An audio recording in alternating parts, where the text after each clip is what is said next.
Looking back, I actually got quite badly bullied, but at the time it just felt, it's just life, just got to get on with it, really. Eventually, being pushed up against a wall and having like a bit of broken glass held at my throat, which sounds awful, doesn't it? And Yeah, is awful. Rough, yeah. They'd say hi to my colleague and ask him how business was. They'd say hi to me and ask me how my children were. It doesn't impact on me because it's nothing to do with me. They are people who have issues themselves dealing with women in leadership positions. That's not my problem, it's their problem. Throughout the whole of my career, I've been hugely underestimated.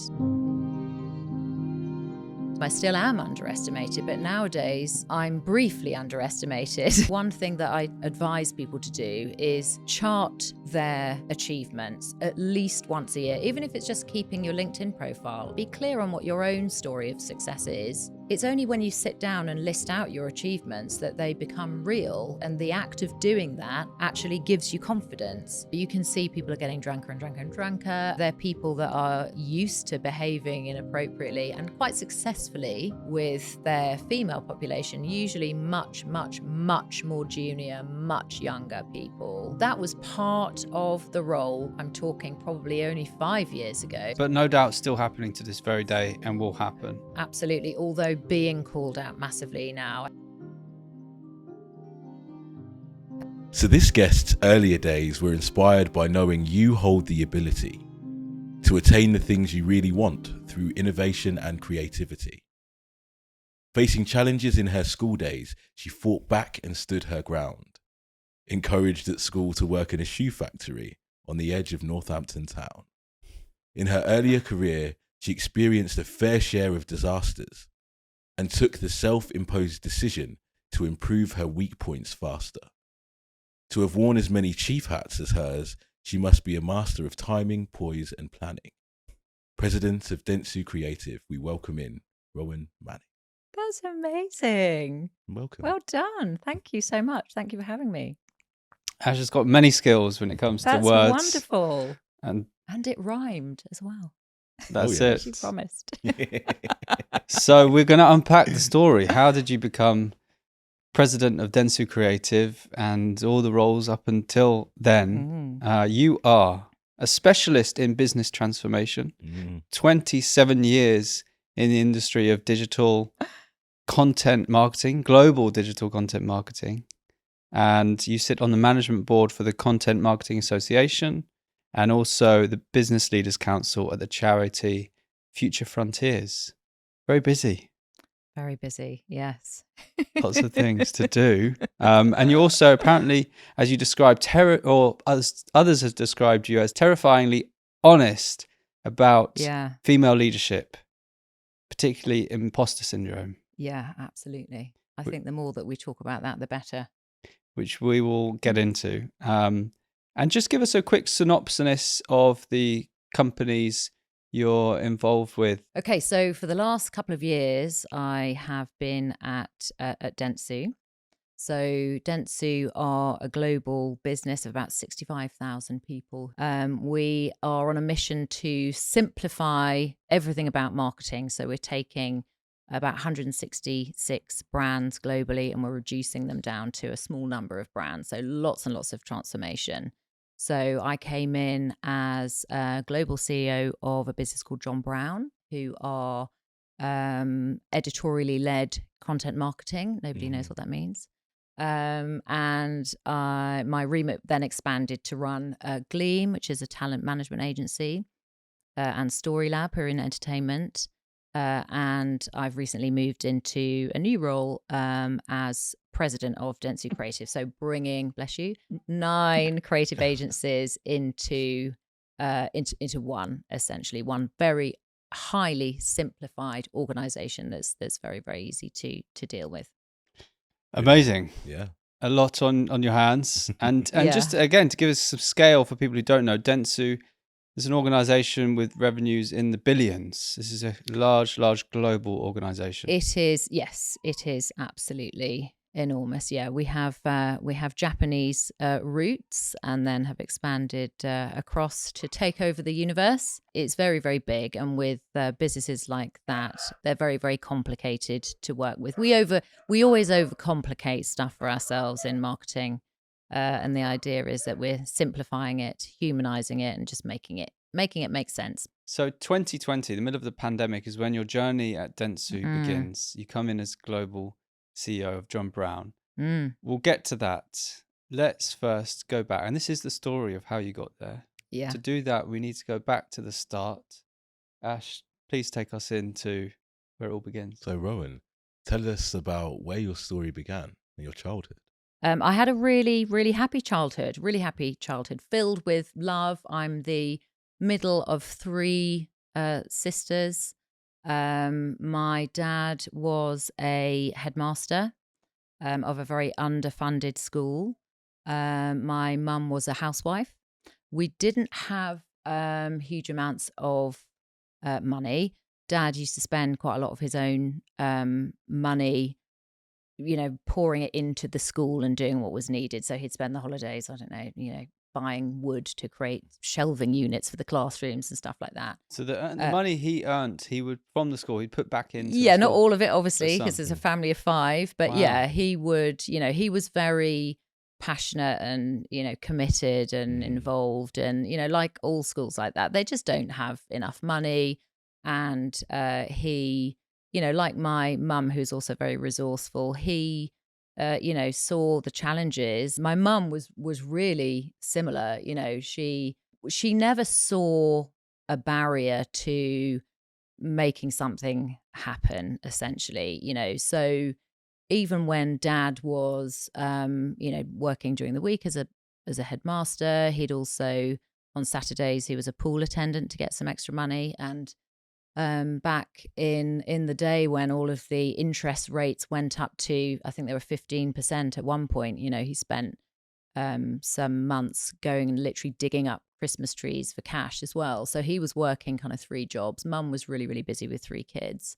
What did that teach you as a child, seeing that? It was strange because whilst all of that was going on, we were very well insulated, I think primarily because of my mum's insane resourcefulness. So as a family, we have never looked at a situation and said, well, that can't happen because we haven't got any money. If I needed a dress or, somebody needed something or needed to go somewhere, it wasn't, well, we can't do that. It was, how are we going to make that happen? So, I remember I needed a dress for a school thing, and, Mum would sort of know what day to go to the market to get some offcuts, or she'd go and kind of repurpose something that was in the attic from another generation, or, we had amazing holidays. This Bahamas or? Exactly that. Yeah. It was mainly Biarritz. We'd get a kind of we ended up with a collection of secondhand tents. And I remember they got this sort of third-hand caravan that was a dump, but Mum, found some old material from my grandmother and ran up some curtains and kind of did, everything was done you just made stuff. You didn't buy stuff. You made stuff.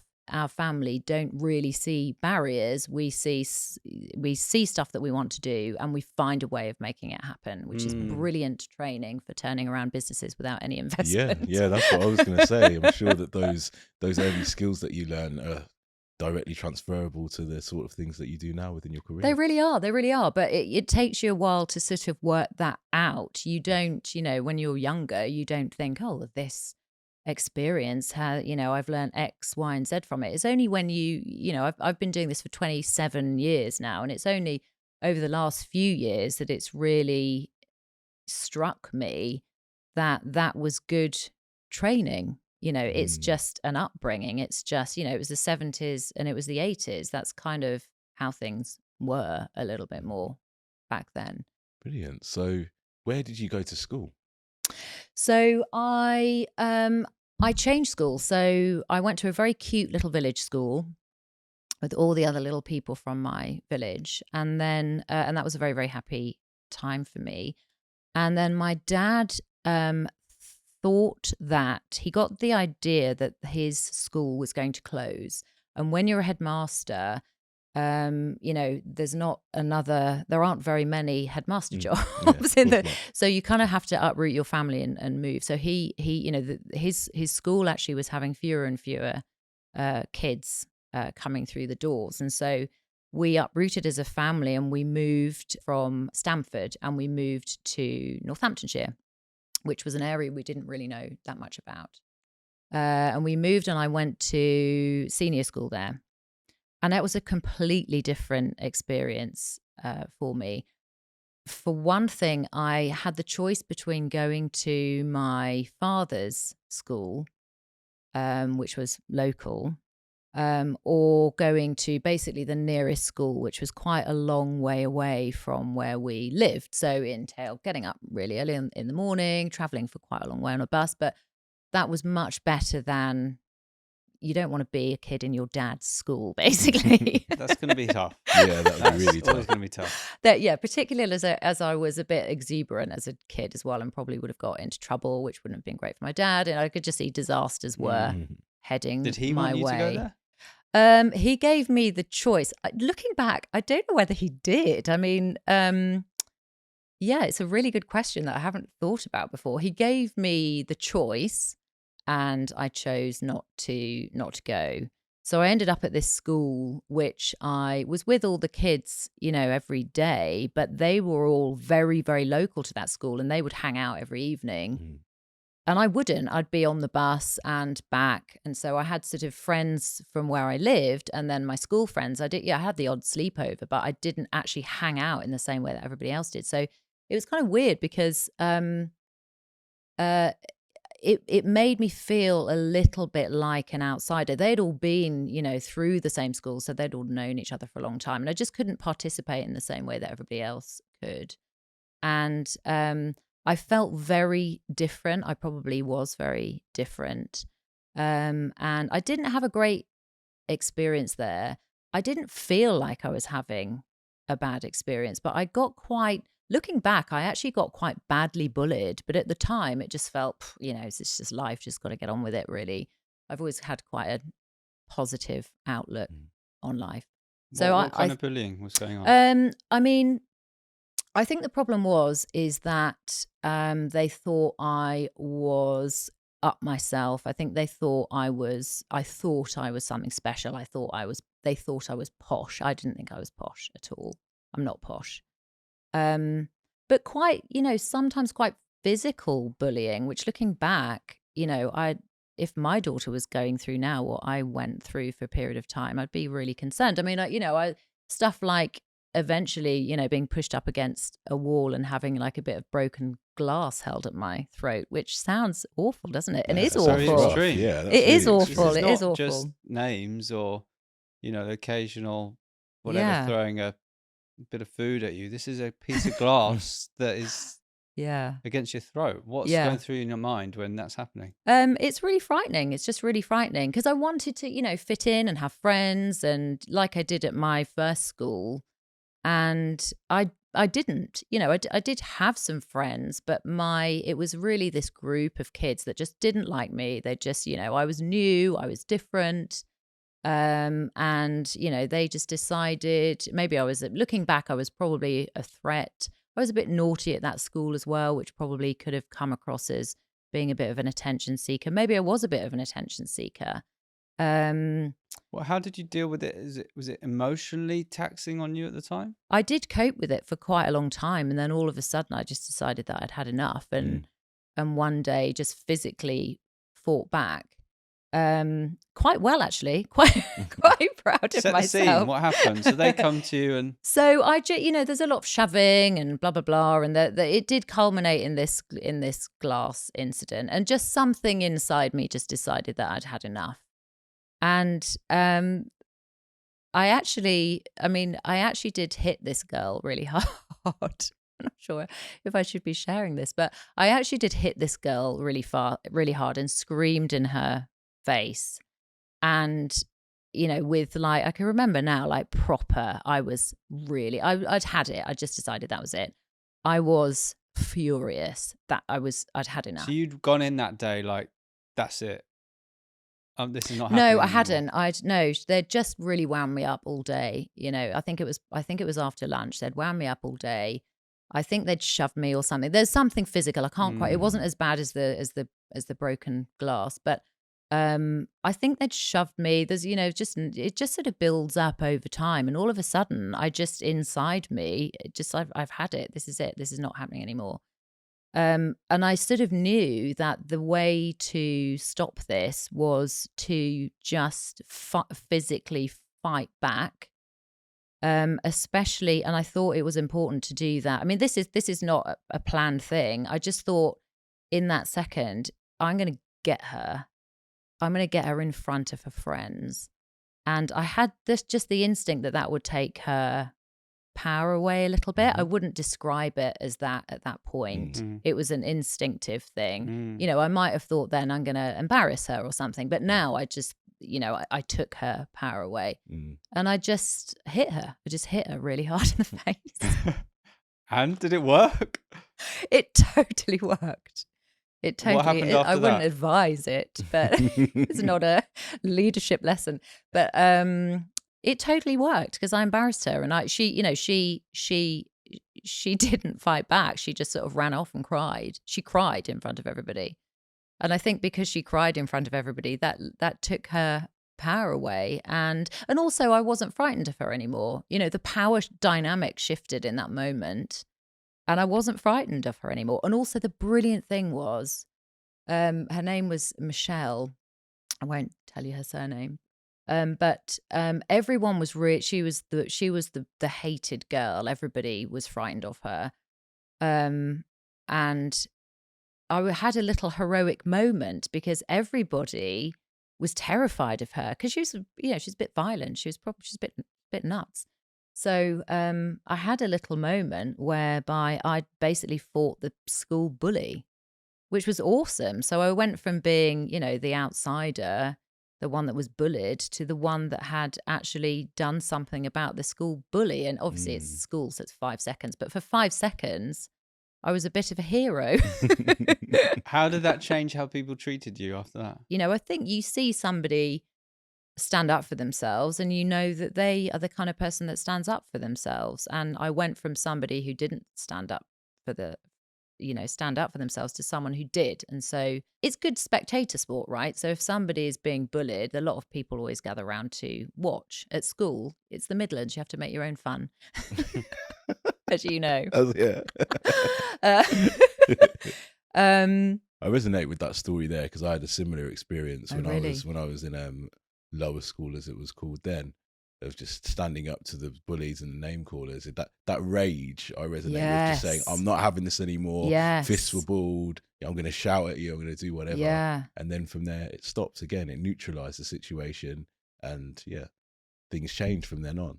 Absolutely. And you know it about yourself as well. Yeah. You know, it's something that other people see, but you know that you have been strong. Mm-hmm. And I think that's a good thing. So you said that you're quite good at getting people. You were learning the lesson of getting a group of people behind an idea. Yeah. What were some of the other ideas you had? Yeah. So I would just make up stuff to do, and then I'd try and persuade everybody to do it, because the more people that did it, the more fun it would be. And so I made up this game where, particularly with one of our French teachers, he was really intolerable. And so in each class is like 40 kids. So his lesson was brilliant because it was on the ground floor. Practically, it was on the ground floor.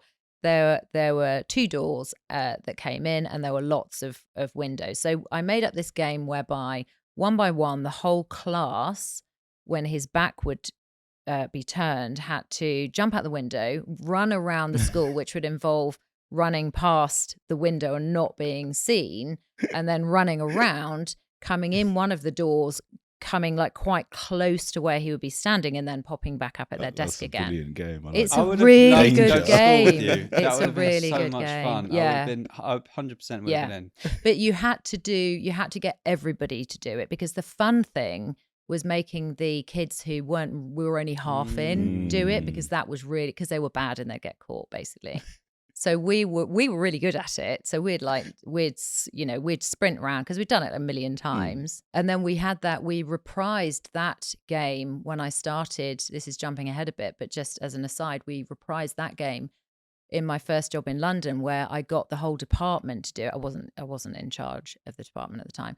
I got the whole department to do it, and the game turned into you had to leave your desk, run to the pub, do a shot, run back and sit back down at your desk before the manager noticed. Genius. I love that. It's a good game. I think we should do this podcast, and during it, each one of us has to leave, run around the block, and come back without any listeners or without anyone or viewers noticing. Good luck. That's a good idea, definitely. Take us forward to Careers Day. Oh, which is a day which is supposed to inspire the students. Yeah. They're Oh my choosing God. the career for the rest of their life. Be the greatest person when you lead this Yeah. school and do everything you can. And surely you're inspired and encouraged to do great things in this world. Yeah, you'd think the school would have brought in all of the greatest and most interesting businesses around the area yeah. to kind of stoke your desires to move into Totally. industry. That's almost exactly what happened. Apart from, I mean, I don't blame them for not seeing potential in me. Although, if you look harder, you probably could see that somebody who was making 40 kids jump out. You know,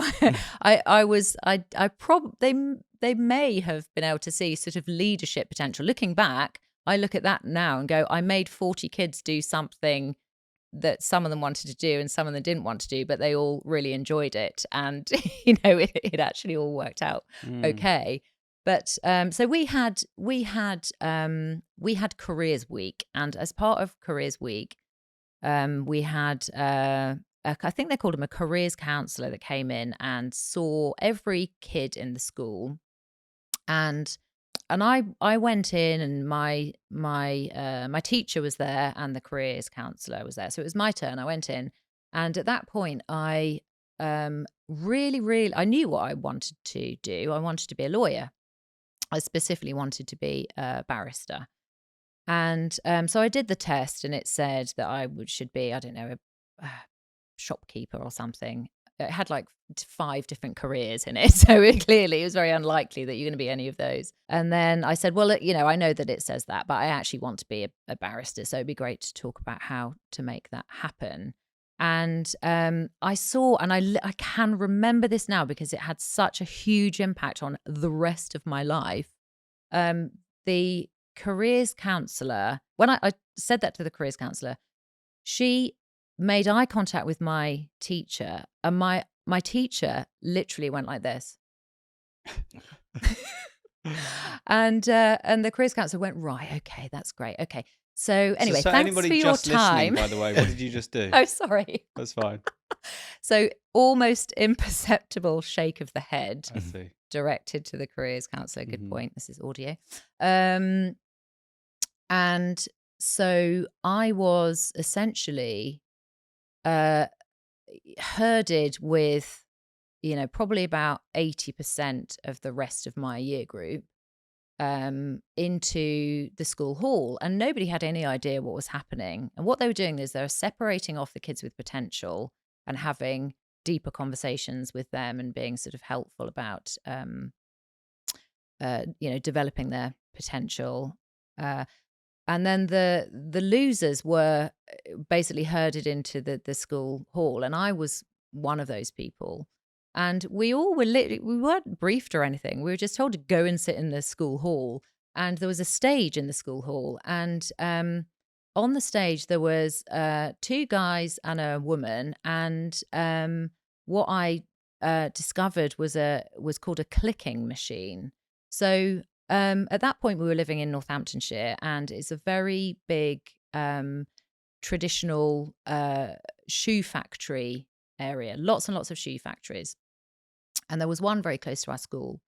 And there was this demonstration of the clicking machine. And a clicking machine is a machine that sews the leather uppers of a shoe to the sole of a shoe. And then we had a speech from this factory owner who said to us that when we leave school, and it was just assumed that we would leave school at 16. When we leave school at 16, we would just about have enough time before we got married and had our children to have a great career at his shoe factory. And if we showed potential, we could rise to the heady position of team leader. Wow. And then they basically shoved this poor woman who was a team leader in this shoe factory to the front of the stage and sort of made her, I mean, she literally didn't look up. She was looking at her shoes and she sort of mumbled about how happy and fulfilled she was. And that was it. That was our careers counselling. That was our inspiring week. Preparing you for the future. But Preparing you you're for the stood future. there going, but I want to be a barrister. Yeah, Mm. absolutely. Yeah. And that was the moment that I realized that, you know, I'm not good enough to be a barrister. I'm obviously not intelligent enough to be a barrister. The smart kids were in another room having a chat about university, and I was obviously destined not to take that path, and it had such a huge effect on me. And it was only it wasn't till much later that I realized that this was one person's opinion of me. You know, a huge class. They didn't know me very well. They had seen some challenging behavior. And you can't really blame them for getting it wrong. But for most of my life, I imagine they had got it right. And that stopped me from having the confidence to put my hand up and try, which was a shame. Mm. So it changed my, I did go to university, but I chose not to do law. I applied for law and then had a crisis of confidence and dropped out. And I went through clearing. Had you been told that day careers like, okay, well, this is what you'd need to do, do you think you would have pushed through and studied law? Maybe. I don't know because I've never been that confident in any case. So, you know, I think that there's a chance I may not have done it anyway, but I think that was an unhelpful thing to happen at an already quite unhelpful time in my life. So I don't want to sort of blame everything on that, but it certainly sort of that moment sort of ricocheted throughout the next sort of 10 years of my life until I worked out how to deal with that kind of those kind of thoughts. But you know, it all worked out in that I ended up going and I trained to become a psychologist, which I might not have made an amazing lawyer. I'm not amazing with names and dates, for example. Possibly I would have Where were been the you worst on the 4th sort of lawyer. June? Oh, it wasn't the date of the incident. Well.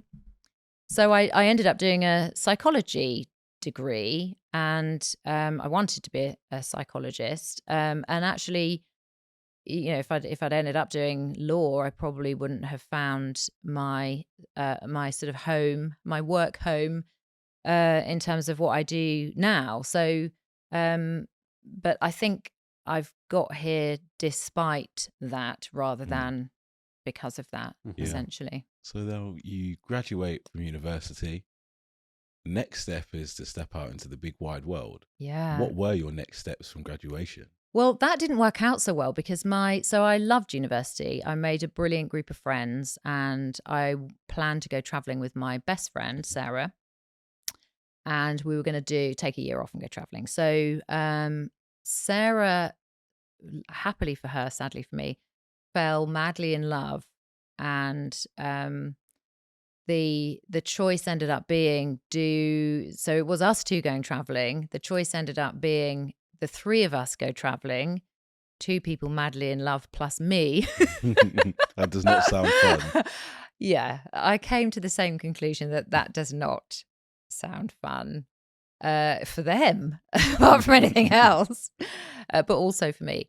So I ended up not going and didn't really know what to do. And I met a friend back at home where my parents were. So I moved back home, met somebody there who was moving to London and said, why don't you come with me?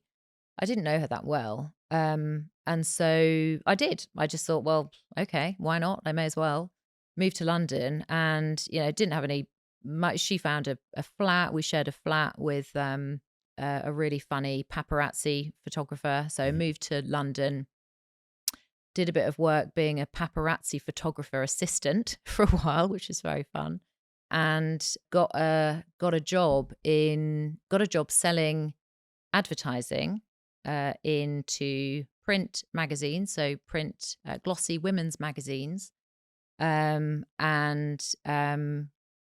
that felt like a really easy job because I knew work to be sitting and writing stuff down and having to do dissertations, and that that felt like work. That job was chatting to people on the phone, having lunch with people, that didn't feel like work to me. So and it was hugely sociable. I joined a huge team. Everybody was was my age, new to London, and had an absolute whale of a time. Met one of my very best friends still to this day. There were two vacancies. So we both started on the same day. We'd both just moved to London. And we were firm friends within about 5 minutes and are still very, very, very good friends to this day. So that was a brilliant introduction to the craziness of London, because my God, I was so naive, and I was a proper bumpkin when I came to London. So you, in your early career or in your career, you suffer quite a lot from imposter syndrome. Oh yes, Tell absolutely. us about how that manifested itself with you, and any examples of that. Are you an agency or brand that would like to work with our production company, Unity and Motion? If so, contact us at unityandmotion.com. We produce commercials and social content for brands such as Chanel, Amazon, Reebok, Harrods, The Ritz, and many more. Now back to the show. Yeah. So I think the situation with the careers counsellor and the clicking machine really didn't help. But when I came to London, especially after I'd spent more time at school jumping out of windows and setting the school on fire than actually listening, I just didn't. I kind of felt like everybody else at work, everybody else was the real deal, and that I was a total fraud. And I just couldn't really ever shake that feeling. And I didn't really, there wasn't particularly a well-known name label for those kind of feelings. I mean, obviously now we know it's imposter syndrome. We know that, probably more than 9 out of 10 people actually suffer from it. Back then, I just felt, that I still didn't fit in, that, I wasn't good enough, that the results that I was getting, because I was getting, funnily enough, I was getting really good results working in my job at NatMags, but I just felt like, everything was about to disappear in a puff of smoke at any one point. I didn't feel it was because I was good. I felt that I was just having a lucky streak that hadn't run out on me yet. And I was so terrified of public speaking, so terrified. And I spent about the first 10 years of my career, what I thought I was doing at that point was I thought I was swerving failure, because I would just not do the bits of my job that I was frightened about. And I was selling advertising, and so my job was to speak to people on the phone and do account management, have lunch with people, which was also terrifying because I wasn't very comfortable with kind of small talk. Thought I'd run out of conversation. Thought I didn't have anything interesting to say. And then presenting. Now, presenting was just something that terrified me, because I felt like I would forget what I was saying, come across like a moron, and I would just try and avoid it. Where do you Um, think that came from? Why were you so terrified and think you wouldn't um, know what to say? I think it's just fear of failure. It's non-specific because I have, to this day, I haven't, spoken in public or given a presentation that's gone wrong. I'm quite good at doing that, and I have always been quite good at doing that. But it's just a fear that I will find myself in a situation that I really stuff up and really embarrass myself, because there's nowhere to hide, is there? If you're on a stage with bright lights, or there's something very as a human being, there's something very uncomfortable about looking that way when there are 100 people looking that way. Like, that's not what we're built to do. We're not built to stand up and put yourself out there and be very vulnerable.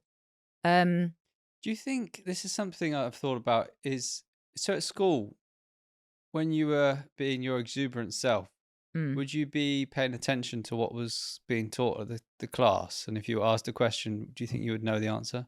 that's a really good point. Yeah, I definitely wouldn't be paying attention. And if I was asked a question, no, I definitely wouldn't know the answer. And also, coming away from school having been very busy doing the wrong things and not listening, I did very keenly feel like there's a huge gap in my education, and I sort of carry that with me now, and felt very sort of shameful about it, really. Everybody else, particularly then, when I started at NatMags, is now Hearst, you had to have a degree to get that job. I mean, you don't now, but I tended to be with they chose very middle class, well educated people, and I was never middle class, or I chose not to be well educated. I sort of rejected that, and so I just felt like I there was a big hole of stuff that everybody else had and I didn't, and I was kind of ashamed of that, really. Um, and I thought I didn't really realize that there are also lots of other people like that as well, and it's kind of it's okay. The reason I asked that is because I can relate, definitely. I think the way you put it, being an exuberant child at school, and Mm, often my focus was purely to have fun. Let's yeah, enjoy ourselves, let's talk, let's play volleyball in the class, whatever it was. yeah, And if a teacher would ask you a question, I'd have no idea yeah. what it was. Mm, And it developed, like I then later in life would be terrified if we were in a group scenario and I yeah, had to ask a question or answer something, that I would say the wrong thing and look yeah, like an idiot. yeah, And I was like, that must come from school, because that's what it yeah. was like all the time. And so maybe there's something Absolutely. there. That's really insightful, actually. I hadn't thought about that before. I think that is absolutely part of it. But I also think that back in the 90s, as you kind of move on in your career and you become more senior, there are very few people that look like you, sound like you. Like, a leader back then was usually a public school educated white man who led. At that point, I could see people leading by instilling fear in people who were in their team. And that is exactly the opposite to me and the way I do things. And so you didn't see people. There was no one like me that I could aspire to, really, at that point. And I sort of felt that if the people that are more senior than me weren't like me, then what am I doing here? Because obviously the people that get on aren't people like me. And then there's the echo of, well, of course, because you should be in the shoe factory like all of your friends. So there's all of that kind of stuff echoing around your head. So the imposter syndrome, or avoiding Yeah. these moments of learning, and you just put it Yes. away, came to a head You go It to did. Leeds. The Leeds disaster. I've had many disasters, but so with my awful fear of, I mean, I had to do it. I had to present to people, but I would literally be sweating so much. I'd be so terrified. I'd literally get tissues and stuff them into my armpits before I went and did a presentation, so that to absorb sweat. Wow. I was terrified. I never got the sort of red rash that most girls get when they're kind of presenting. You either kind of have you either have a breathing problem when you're nervous, or you have a red rashy neck problem. And mine was sort of breathing and just terrible sweating, which is very unattractive. And so I just used to try and avoid it. So a few times a year, we had to go away on our own and have sort of 3 solid days presenting to media agencies, brands, meeting marketing folk, basically, and talking to them about the magazines that we've represented. And so I had, they always made us try and fit too much in. So I had 4 presentations a day booked over 3 days. Wow. And it takes quite a lot of preparation to get all of these meetings in. And, you're driving up there, you're on your own, staying in a hotel.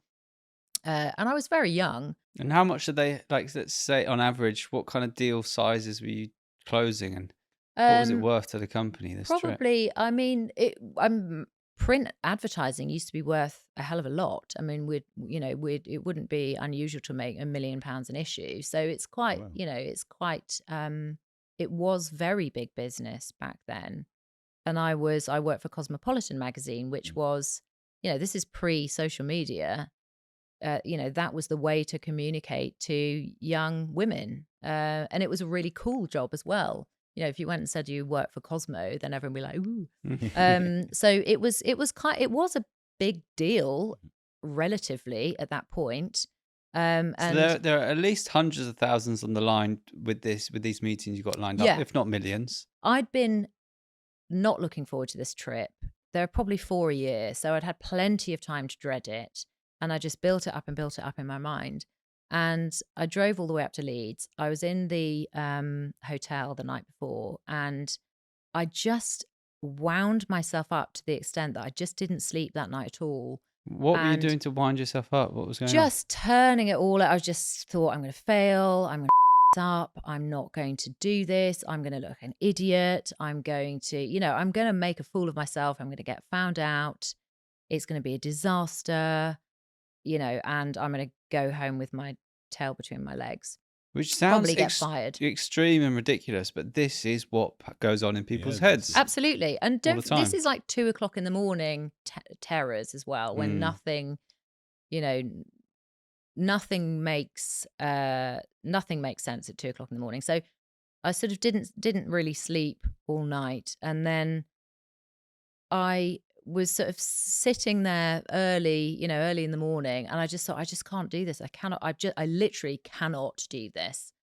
And I phoned my manager up at the time, and I told them that I think I said I don't know, eaten something or whatever, but I said I've been really very, very, very sick.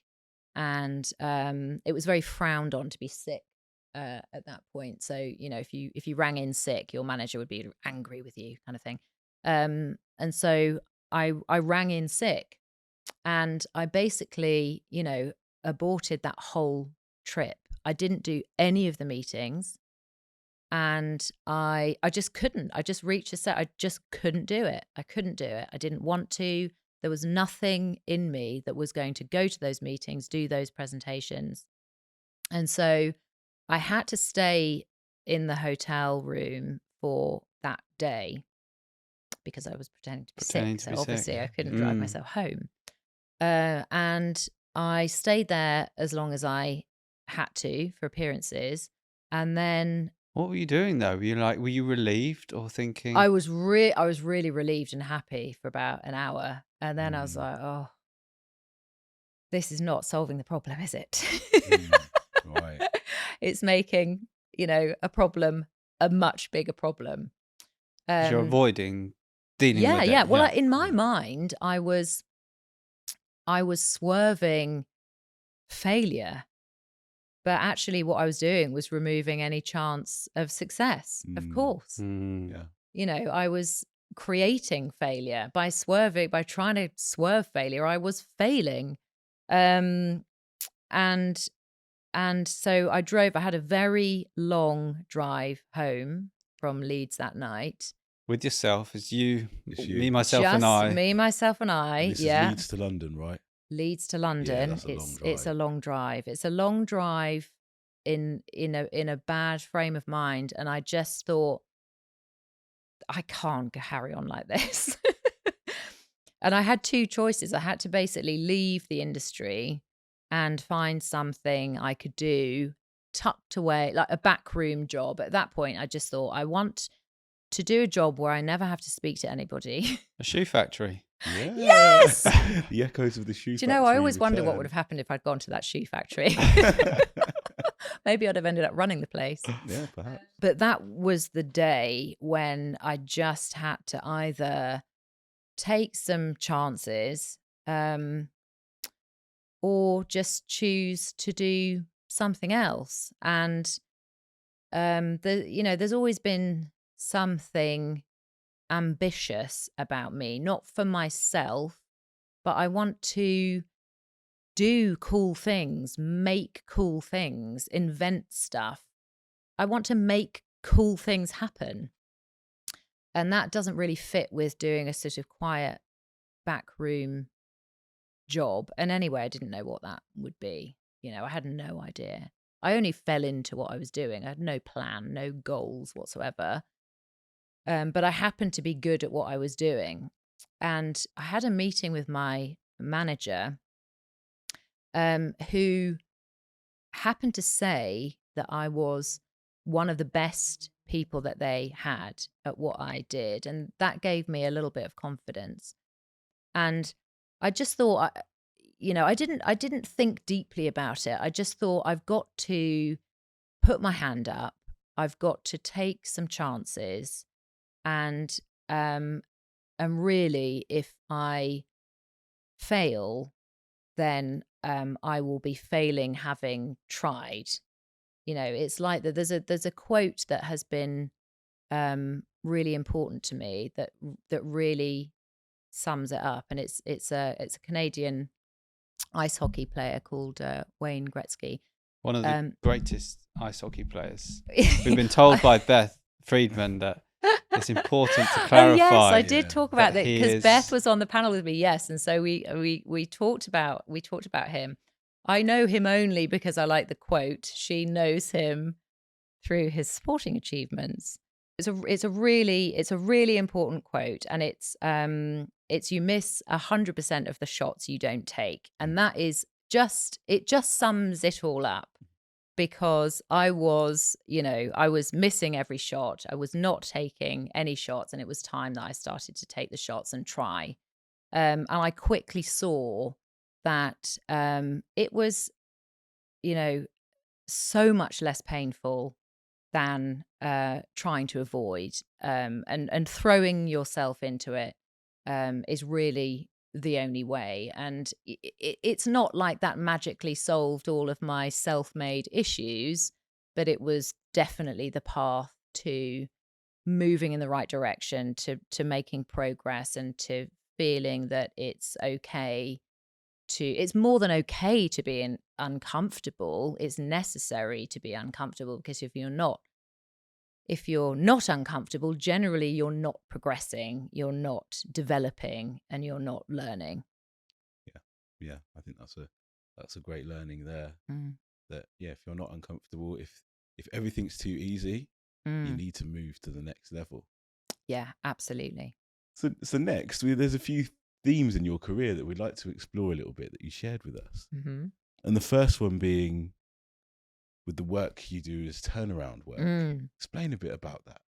Well, I like to fix failing businesses. That's what I like to do. I like to be the one that comes in and provides a fresh vision, fresh energy, fresh strategy, and builds it all from scratch.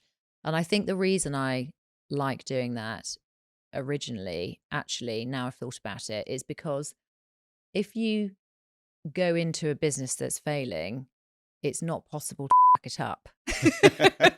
Yeah, that can be true. It's also really, really hard to sort it out. So Mm, when I did that the first time, I think looking back, I took it on because I knew that the worst that could happen is, has already happened. mm, And so kind of continuing to my current role, I came into a business that was delivering a loss a few days before the very first lockdown in March 2020, and created some fresh impetus and a vision, and brought in new people, and created a new proposition and sort of set of services, and just built it from scratch, really.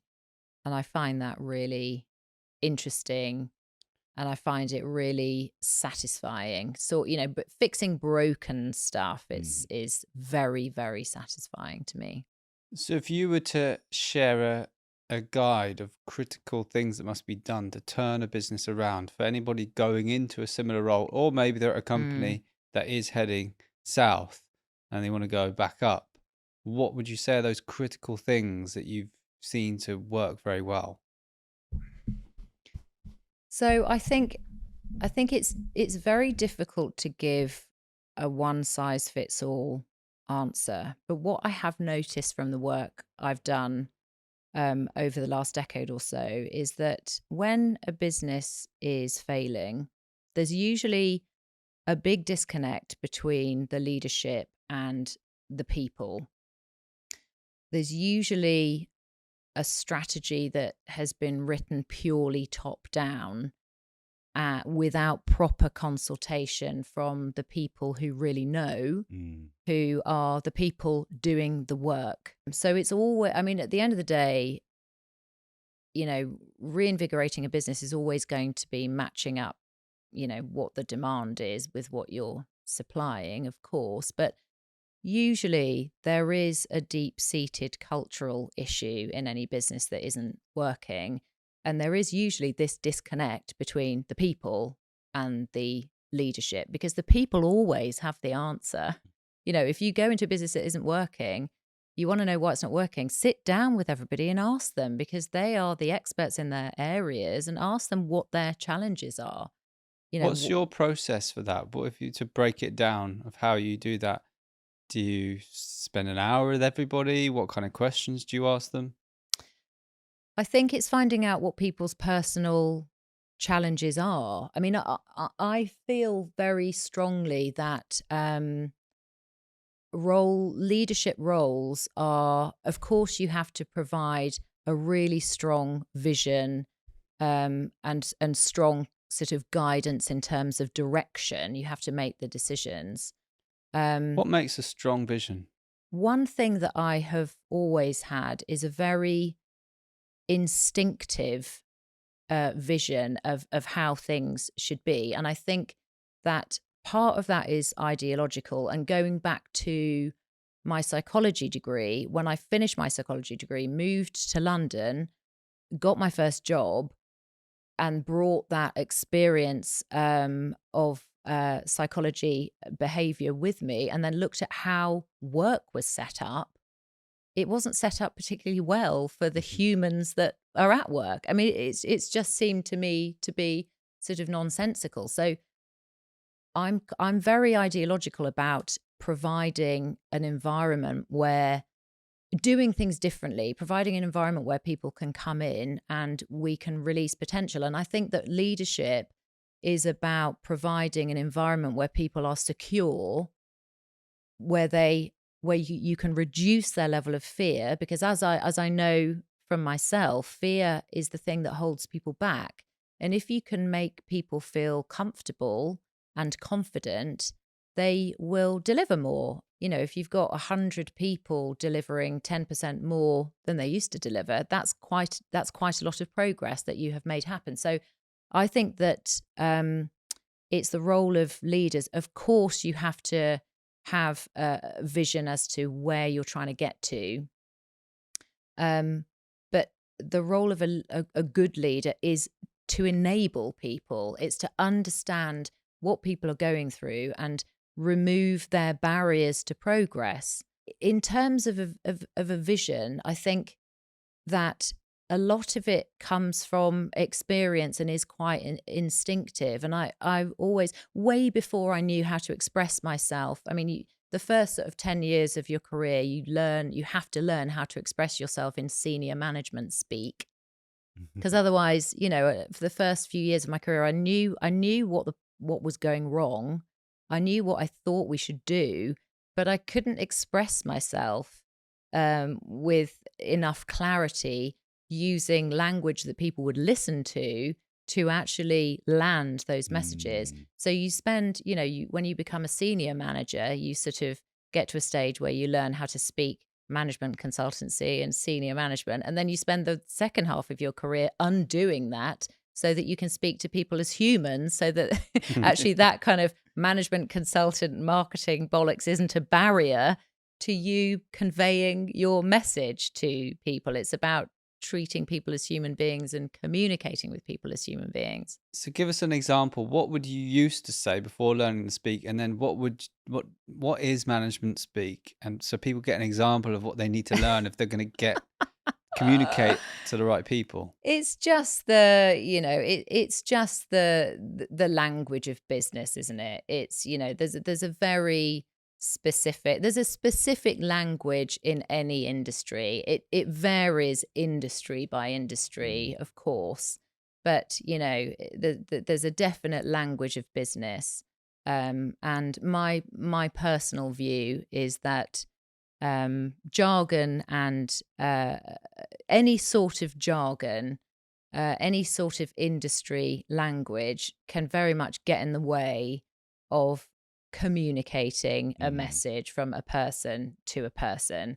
And you see it all the time. These very, very senior people who are presenting, and they will write a script, they'll read a script, they will try to speak in the same way that they would write an email, and it comes across very wooden, and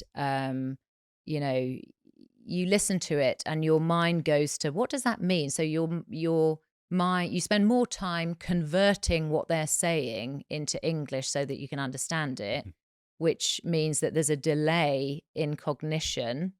And so you miss half of what they're saying. It's because they're scared. It's because they're scared of presenting. They're worried about how they're going to come across. They need to speak the senior management language. And so they get the script and read it out, which destroys it. Just say it. Just be yourself. Be normal. But you do need to have the skill to do both. Really, it seems like it needs to happen if you're going to at some point prove to corporate or the holding company or whatever situation you're in that you can present your case in a way that makes sense for them. Yeah. But you're saying it's good to also not lose the human aspect when speaking to the team, let's say, maybe the company. Absolutely. But I think it depends how much experience you have. When you're younger, what people are looking for is gravitas, and they're looking for somebody who comes across as someone you'd be comfortable putting your business in their hands. And you need to use tricks like that,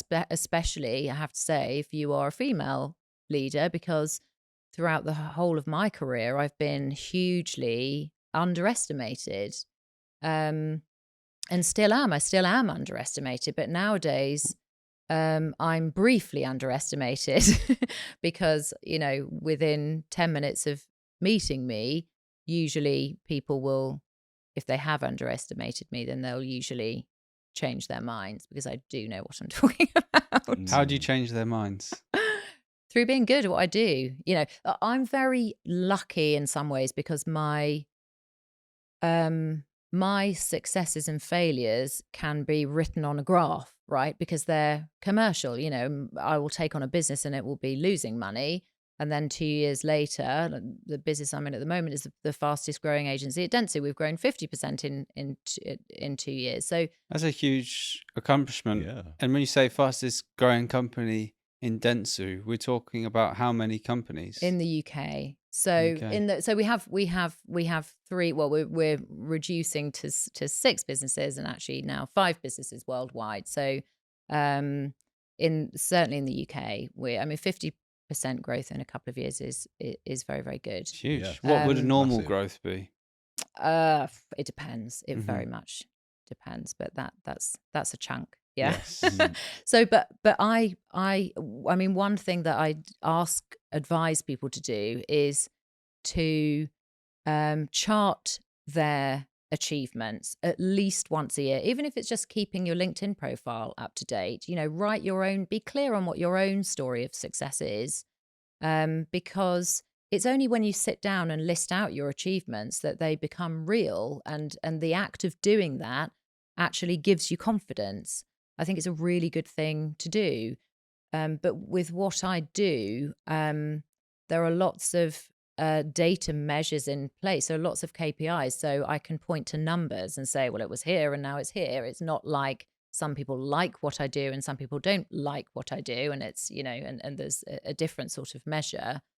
I'll give people an example maybe of one of what management speak might be, and also to your achievements and how you measure it. And this is from your LinkedIn, so you do practice what you preach. You led a significant transformation initiative that reconstructed the business from bottom up.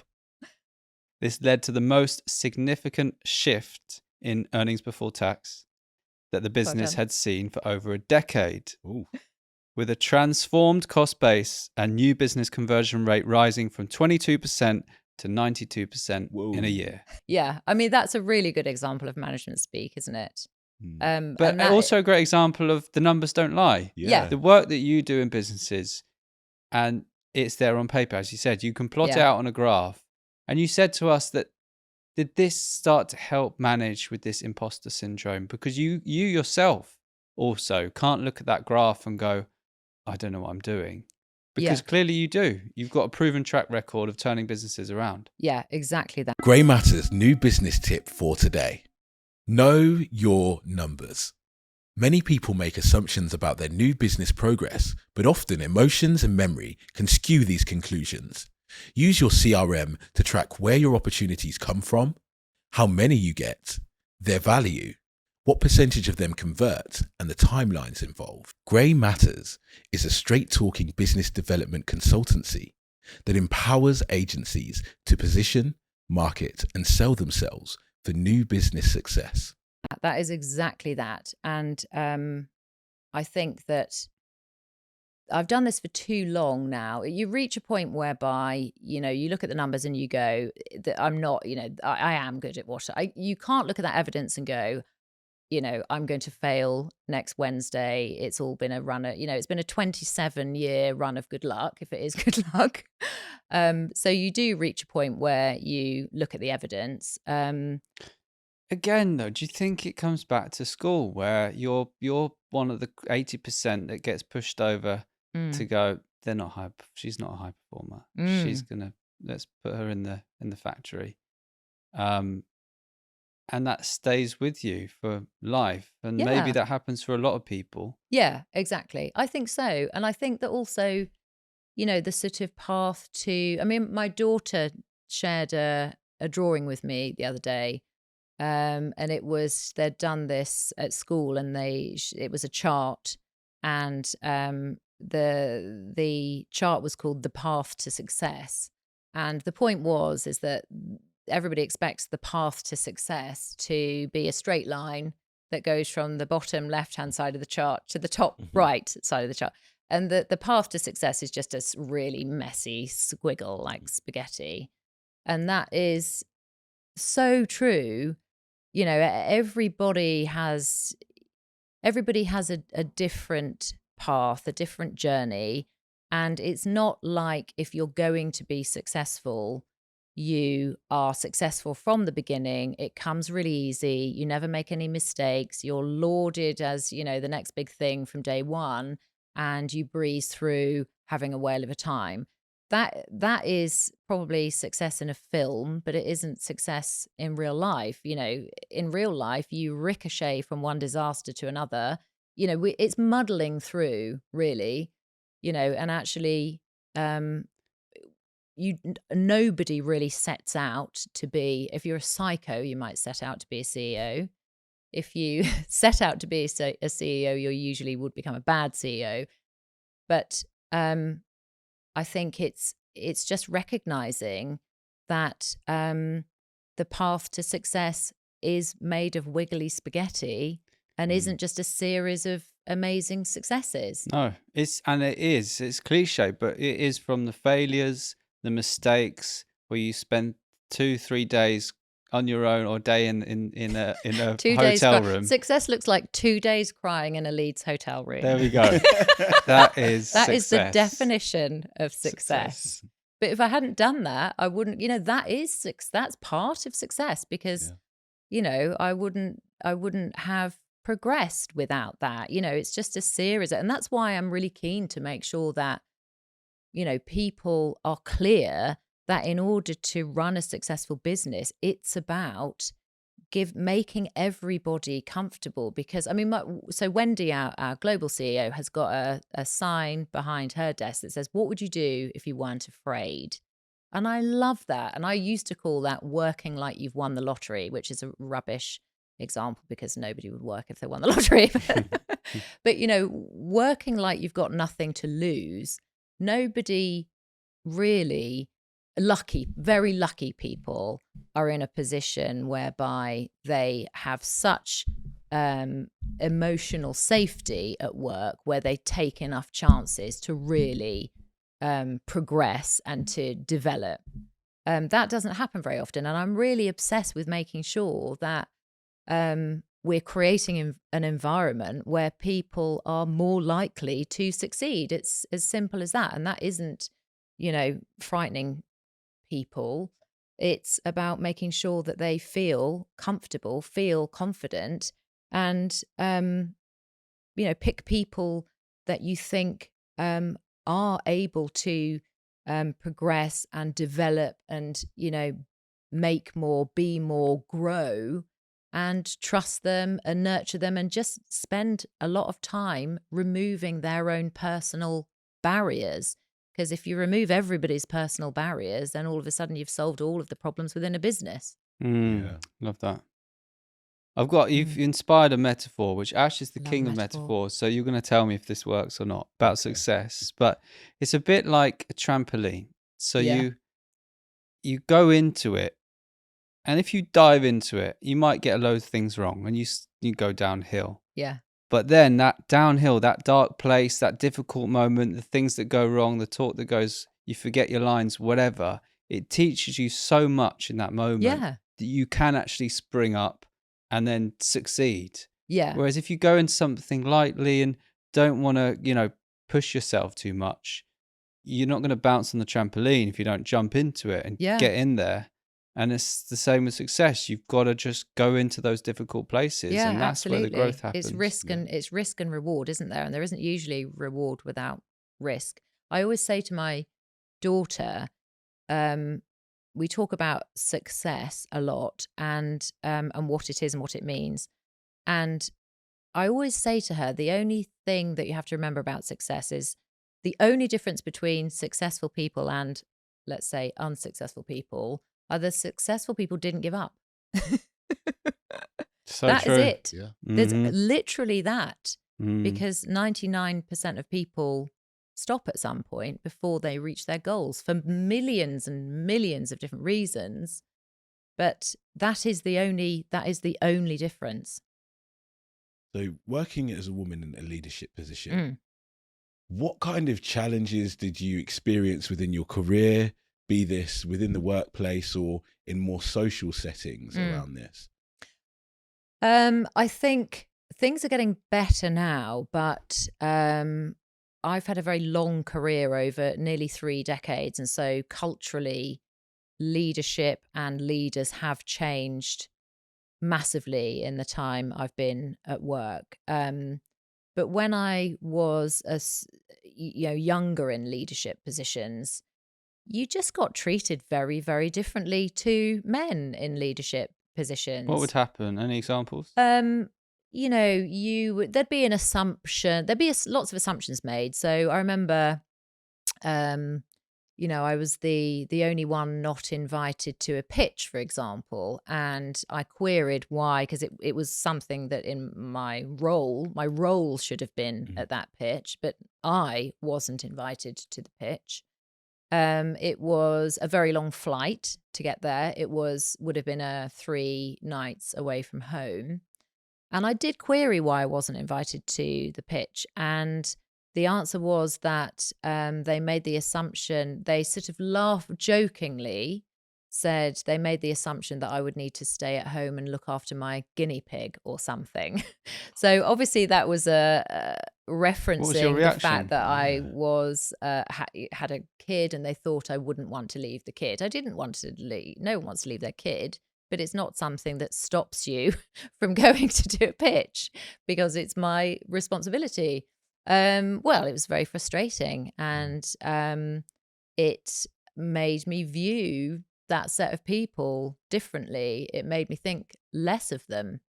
So that was a million things like that. I'd get treated very, very, very differently. When I had one very senior position, and used to work a lot with another guy who was in a very senior position in different countries, and we'd get treated very, very differently. We'd go and meet colleagues, and they'd say hi to my colleague and ask him how business was. They'd say hi to me and ask me how my children were. And what are you thinking when that happens? Just really, just it's very frustrating, but it makes you think. It doesn't impact on me because it's nothing to do with me.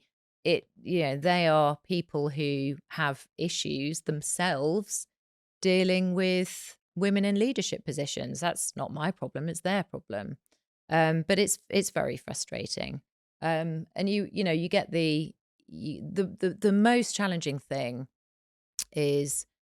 was always moving, in marketing, in media, in advertising. There are always lots and lots and lots of social situations, lots of parties, lots of bars, lots of hanging out. The real kind of danger point for me, which I got really adept at handling, because you sort of see danger points and then try and extricate yourself from situations before they happen, is the old, you can see people are getting drunker and drunker and drunker, and then they're people that are used to behaving inappropriately and quite successfully with their female population, usually much, much, much more junior, much younger people.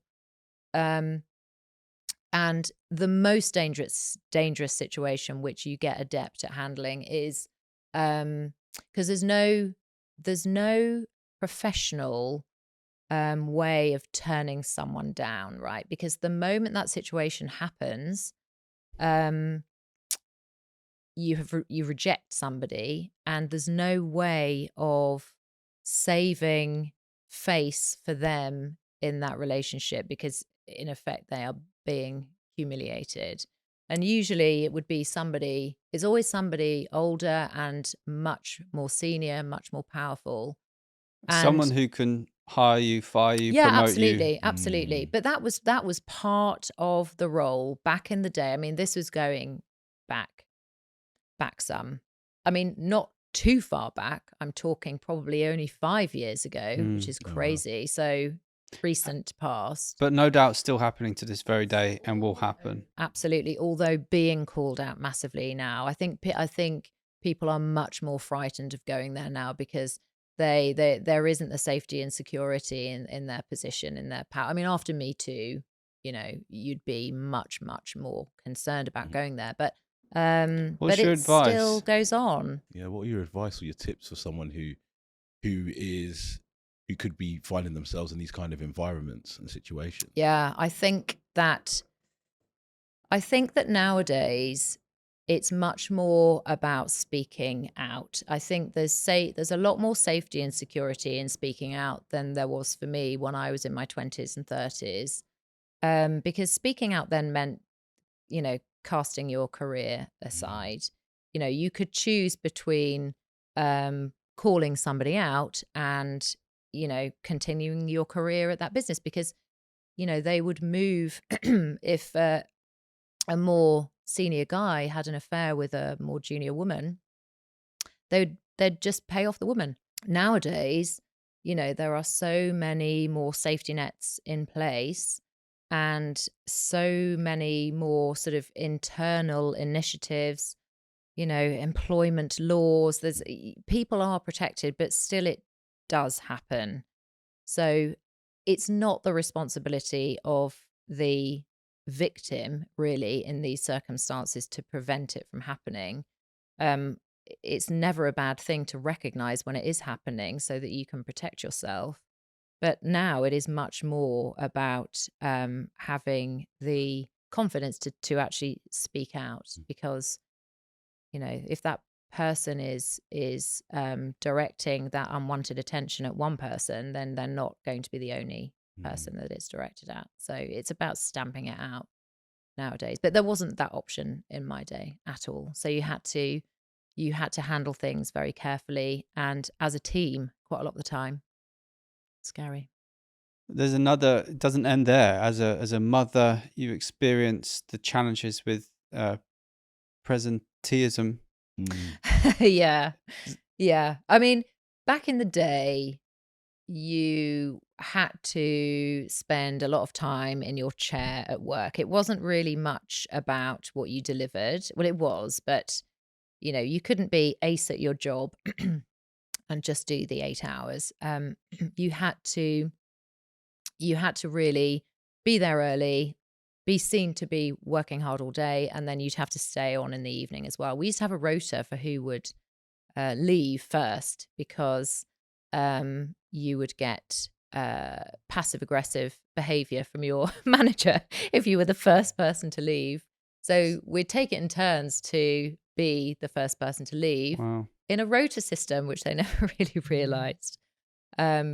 Just so that one person wasn't all the one that always Yeah. want to take the hit or Yeah, absolutely. share the kind of. Yeah. I mean, we were very well resourced, so we didn't actually have to be there till 7 o'clock at night. But, it was just considered that if you were committed, then back in those days in the 90s and the early 2000s, you'd have to pretend that work was the most important thing about your life. And then obviously since then it's flipped, that everybody can admit that their life is the most important thing about their life, and their career is important, but it's never going to be more important than their children or their partner or, whatever their outside passion is.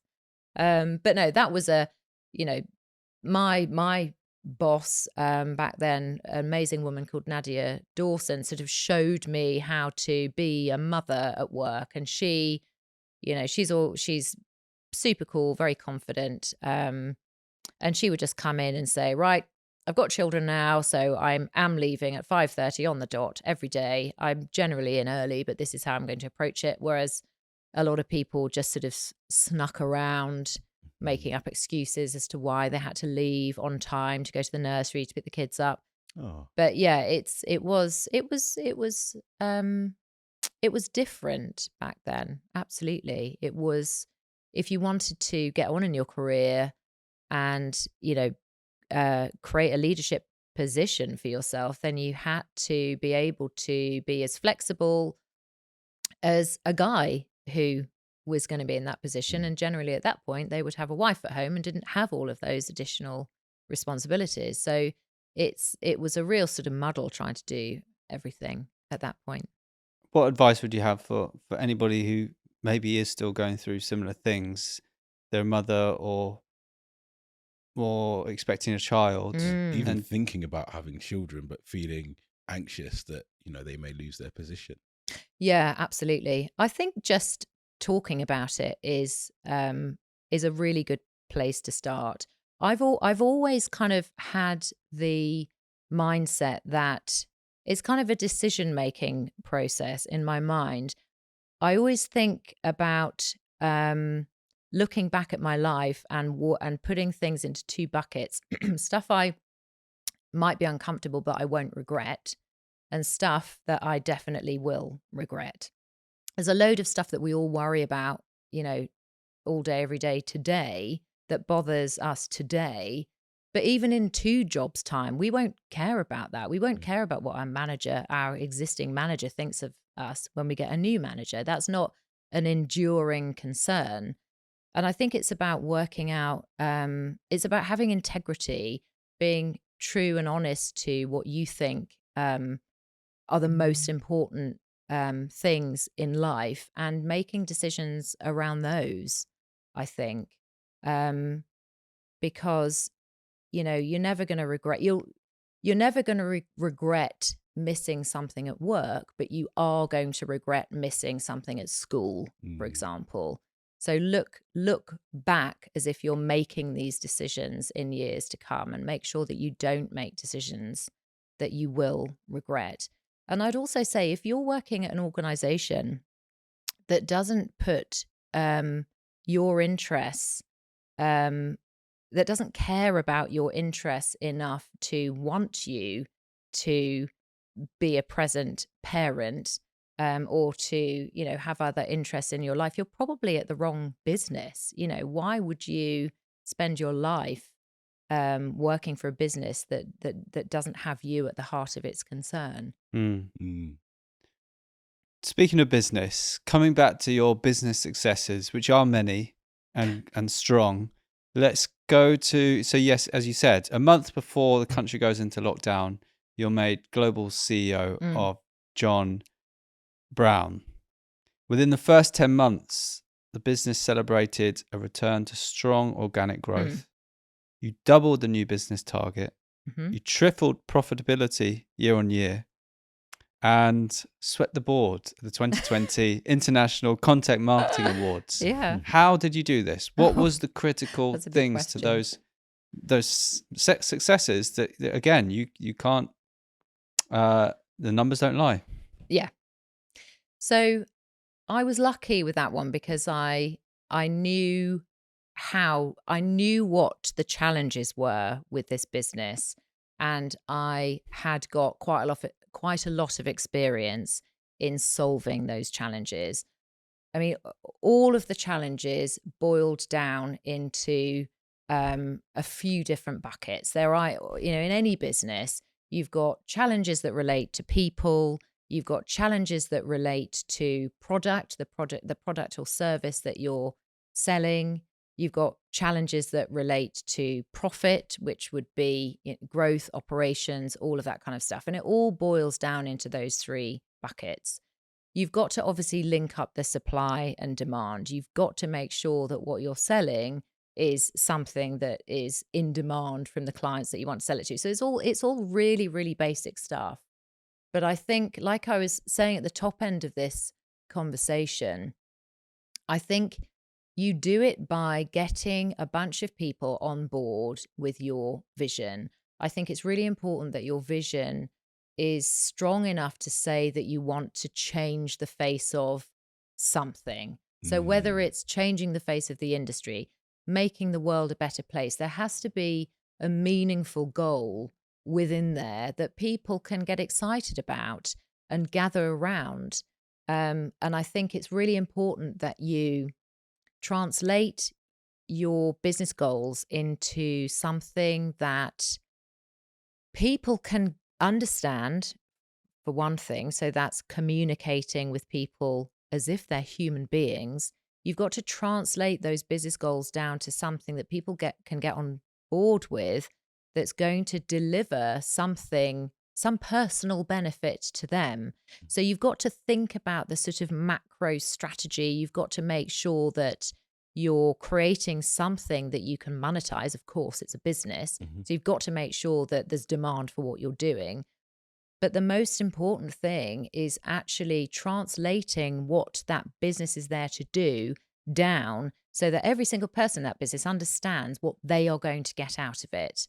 Whether that's progression, whether that's a promotion, whether it's more interesting work, whether it's, usually when I'm going into a business that's having some problems, you have a bunch of people, a workforce, who are really tired and emotional. They probably have gone through restructure after restructure, because the lazy, ineffective way of managing a business is not doing very well is just to cut costs. Of course, that doesn't fix it. It fixes it for the next board meeting. It temporarily shores up the numbers so that you can get through the next few months with your shareholders, but it doesn't fix the problem. So you've got to galvanize real people around a future goal by communicating what is in it for them. And part of that is always, for me, making real this ideology of building a place where people can come to and belong and work and have fun and, be creative, do great work, but it doesn't have to be a traditional way of working. It can be the fun thing, the interesting thing is that as a bunch of people, we can invent the way we want the business to run together. We can do anything we like. And so it should be fun. We have got a whole agency to play with. But the important thing is bringing those voices from around the agency, doing a hell of a lot of listening and working out what is going to engage these people. What are they going to be interested in? What hooks have we got to engage every single person in the mission and make them fit? Because it is a mission, and it's a mission that most people are not. It's a serious mission because usually this business is probably going to go under if we don't sort it out. So, my mission is to save 80 people's jobs. That's not a mission that they understand or I would want them to even understand. And so it's always got to be, it's translating business stuff to human being stuff and making it make sense, being simple, clear, and having a really detailed plan as to what you're going to do when, because you've got all business is about principles, it's about practices, and it's about processes. And most businesses are not short of principles. They're not short of words like passion, creativity, DEI, everything, they just words on pages, right? But if you're not backing that up with actual practices that bring those principles, bring those values and those words to life, then you're not going to get very far. And that is where most most businesses are. And then the processes are absolutely integral because they're really boring. I don't find them boring, but to most people, process and systems are really boring. But actually, a bad system will ruin a good person. A bad system will beat a good person every single time. Yeah. You can strangle good people. You can ruin good people by making them follow a bad system. And so for me, to really boil that all down, it's, of course, the principles. They're the easy bit because anyone can get a sheet of paper and write some bullshit promise on it, can't they? Yeah. But practices is about bringing it to life. And that's where you have to bring the people on board. You have to treat them like people, talk to them like adults, trust them, find out where they're going and how you can help them, how you can enable them, and then design good systems so that they're supported and so that they have that enablement framework below them so that they can do the good work. But it's only when those three things come together that you will have a successful business. And the bigger the business is, the more difficult those three are, because usually the systems kill everybody. Yeah. Admin kills creativity. And that's a real problem in marketing at the moment. It's all about timesheets, and it's not about, I hope you don't know what they are, but it's all about timesheets, and it's never about creativity. And that's what, our sort of ideology is to release the creativity and make sure that we're concentrating on people doing their best work. Love that. Yeah, I love that. So you're brought in as global CEO, and then your remit is expanded to 2 other companies. Yes. And then you're recently named president of Dentsu Creative. Yes. You're also executive sponsor of the One Network, which is something within Dentsu, Yes. which is focused on promoting and celebrating gender equality Yeah. across your business and beyond. And also UK and Ireland lead on the EMEA, so Europe, Middle East, and Africa, for the D&I Council for Dentsu. Mm-hmm. What is very successful? What is behind your success?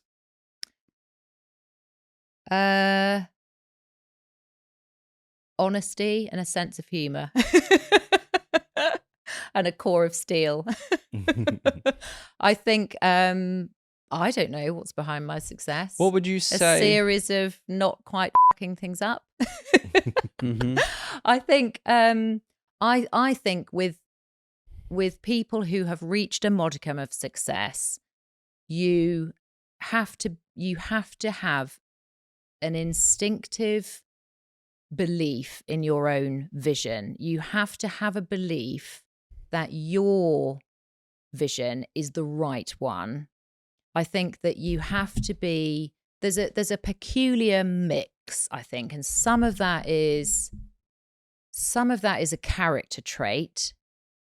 Most successful people I know are on some sort of mission or other because they want to change stuff for the better, and I think that is something that is shared.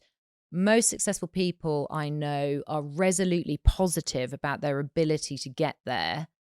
And for me, I feel that as well. I don't have huge confidence in myself, but I have huge confidence that I can make stuff happen. Absolutely. I don't ever foresee me failing in anything that I do for some reason, but I don't. I know I can do it. But I think that, kind of strength of will is common to people who have reached a degree of success. But I do think that the thing that links people who are successful, other than the fact that they very simply just haven't given up along the way, is the fact that they are emotionally intelligent and they are able to not just create a strategy, but they are able to win the hearts and minds, to bring a crowd of people who otherwise don't give a shit, they're paying their mortgage, whatever.